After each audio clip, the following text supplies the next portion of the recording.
안녕하십니까? 출사표의 성장인문학 CEO 토요 편지입니다. CEO 토요 편지는 매주 토요일 CEO들과 소통하는 인문학 아티스트 둔재 박영희님의 성장통 이야기입니다. 19년 3개월 동안 계속된 은근과 끈기의 토요 편지는 1000호를 이어가고 있습니다. 그럼 1년 전 토요 편지를 소개합니다. CEO 토요 편지 제950호. 때가 되면 진달래꽃을 몰래 피우는 먼 산을 바라보며 봄을 기다리듯 첫 문장을 기다리며 타는 목마름으로 보낸 세월이 18년 14주째에 이르렀다. 그 첫 문장이 풀리면 매주 토요일 어김없이 발송되는 루틴의 궤도를 조금 더 벗어난 적은 없지만 첫 문장을 만나지 못하면 강박과 스트레스 때문에 생각이 막혀서 날밤을 새우는 것은 부지기수였다. 처음 시작할 때는 격언이나 금언 위주로 아주 가볍게 썼는데 회가 거듭될수록 글 공부가 부족한 심리적인 부담감 때문에 머리가 아프고 아무 생각이 없었다. 몸과 마음이 지치고 뇌가 없는 것처럼 미적미적 빈둥거리며 쉬려고 발버둥 쳤지만 도로아무 타불이었다. 어디론가 여행을 떠난다든지 술을 마신다든지 해야 첫 문장이 생각났지만 여행을 떠날 만큼 시간이 넉넉지 않아 술로 해소한 경우가 대부분이다. 술을 마시면 강박이나 스트레스는 웬만큼 사라진다. 소주를 한 병 마시면 상당히 괜찮고 2병을 마시면 시너지 효과까지 있다. 그 이상은 역효과다. 매주의 편지마다 격하게 공감하고 심금을 울렸던 사람은 스스로 편지에 취한 필자 자신뿐이었다. 역설적으로 그렇게 도취한 문장들이 필자를 키웠다. 그야말로 홀로 아리랑이었으며 느리게 나이 드는 메타인지의 길이었다. 친구가 필자에게 물었다. 18년 동안 매주 편지를 쓴다는 것, 강박과 스트레스가 만만치 않을 터인데 어떤 방식으로 풀어나가시는가? 너무나 유명한 노노 옥냐편의 글 지호락을 답변으로 대신했다. 자왈 공자가 말씀하기를 지지자 불여 호지자, 아는 것보다 좋아하는 것이 한 수 위이고 호주자 불여 락지자, 좋아하기만 하는 것보다 즐기는 것이 상수라는 뜻이다. 춤을 추는 것처럼 늘 즐거운 마음으로 쓰기 때문에 스트레스와 강박은 그리 많지 않았다. 지구별 여행자의 19쪽에 이런 글이 있다. 우리는 여행자다. 우리 모두 이 세상에 여행을 온 것이다. 더 배우고, 더 경험하고, 더 성장하기 위해. 이 여행을 마치고 떠날 때 나는 신 앞에 서서 이것 하나만은 말할 수 있다. 나 자신이 여행자라는 사실을 잊지 않았노라고.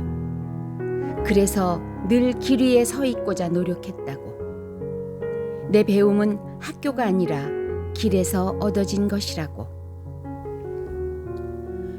류시와의 길은 필자에게는 편지였으며 가장 친한 벗이요, 스승이요, 애인이요, 일이었고 이 세상 모든 것이었다. 누군가에게는 헛수고로 보이겠지만 더 잘할 수 있었는데 상황이 여의치 않았다고 변명할 수는 없다. 글재주가 1도 없는 스스로를 잘 알지만 최선을 다하며 아무런 준비도 없이 맨 땅에 헤딩하듯 전인미답에 여기까지 왔다. 은근과 끈기의 성실함이 재능을 대신했다. 누구나 아시다시피 물방울이 바위를 뚫는 건 힘이 아니라 꾸준함 때문이다. 졸필 토요 편지는 건강한 사회의 긍정 문화를 만들겠다는 거창한 생각에서 쓰기 시작한 것은 아니었다. 필자의 글이 남들과 소통하면 좋겠지만 오직 나를 위해 썼다. 주제를 정하고 무엇인가에 대해 쓰다 보면 그것에 대해 정말 아는 것이 거의 없음을 알게 된다. 모호했던 사건과 일상이 편지로 쓰이는 순간 선명해진다. 인간답게 살아가는 것이 상태의 문제가 아니라 과정의 문제인 것도 배웠다. 쓰는 시간이 100이라면 95는 이걸 계속해야 하나라는 잡념이 없지 않아 있었다. 토요 편지는 나머지 5로 탄생한 것이다. 여행 중에도 제삿날에도 속절없이 아프고 슬펐던 날에도 무슨 일이 있어도 썼다. 누가 시켜서 한 일이 아니었지만 쉬운 일은 아니었다. 숙제처럼 여겨지지 않았다면 거짓말일 터였다. 가슴을 두근거리게 하는 것들, 설레게 하는 것들, 의심하고 불안하게 만드는 것들, 분노와 염려, 기대와 슬픔들을 편지 속에 감추고 가뒀다. 일주일 동안 가슴 짓눌렸던 감정들을 한바탕 쓰고 나면 삶과 필자가 다시 보인다. 그렇게 조금씩 느긋해지고 단단해졌다. 편지 쓰기가 주는 선물이다. 솔직히 말하자면 편지를 끝낼 때마다 세상으로 내보낼 만한 가치가 있는 것인지 확신하지 못한다. 그런 아쉬움은 다음 날 더 열심히 글을 쓰는 동력이 된다. The best is yet to come. 다음 주 편지를 생각하며 극복하였다. 이쯤 와보니 필자가 살아있는 의미가 됐다. 필자의 토요 편지는 성배와 같다. 어마어마하고 귀한 성배. 구체적으로 무엇인지 이름은 붙이기 힘들어도 마음속 깊은 곳에서 욕망하는 것이 있다. 쓴다는 의미는 하나의 노래와 같고 기도의 연장이다.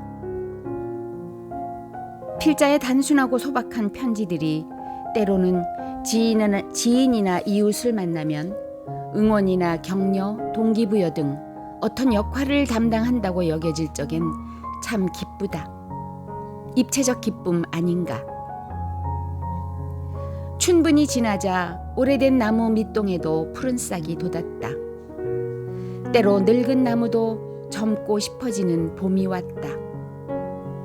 오늘도 첫 문장을 찾아 문 밖을 나선다.